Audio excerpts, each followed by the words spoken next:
So, ayan, may nag-comment. Nakita ko to sa mall one time. At masasabi ko na sobrang ganda niya sa personal. Talaga walang halong eme.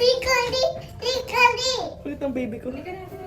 So, ayan, grabe nakakapagod. Ito yung gagamitin kong sabon. Ay, yung asawa ko nandun sa kabila. Ano lang siya ng mirror. So, ito guys, Rosmar Cagayaco Soap Vanilla. Yung lahat ng 2020 ko, same na same. Pero ngayon, naka-new packaging na siya. Kasi ang dami talaga guys na may making as in. Ayan. So, pwede to sa mga 7 years old pataas buntis at lactating for face and body. Kung gusto nyo mag-goodbye pimples, dark spots, specklat, ito na. Ito yung sikreto ni buntis. Kaya, going 8 months pregnant. Ang bango talaga. Ang bango niya talaga guys. Amoy vanilla kasi itong sabon na to. So, ayan. Get unready with me.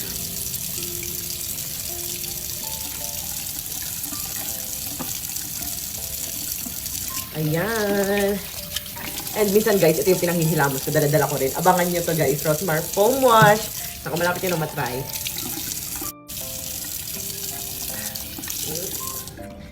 Ayan. Tapos mag-toothbrush muna tayo. Grabe nakakapagod guys. Ang layo ng nilakara namin. So, ayan. Namumulat mo yung ilong ko. Nakakasika.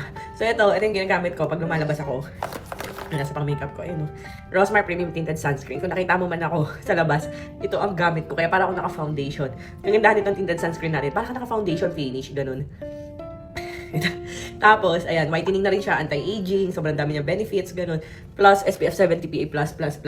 Lalo na ngayon dito sa Japan, init. Tapos bukas, may pupuntahan pa kami, yung parang mga animals, ganun. Ayan, kaya huwag niyo kakalimutan to.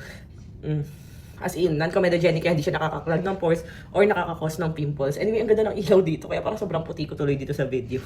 Ayan, so check out nyo na. Available to sa mga resellers and distributors. Search nyo lang, Rosmar Cagayaco Premium Tinted Sunscreen. Pwede sa mga bagets buntis and lactating.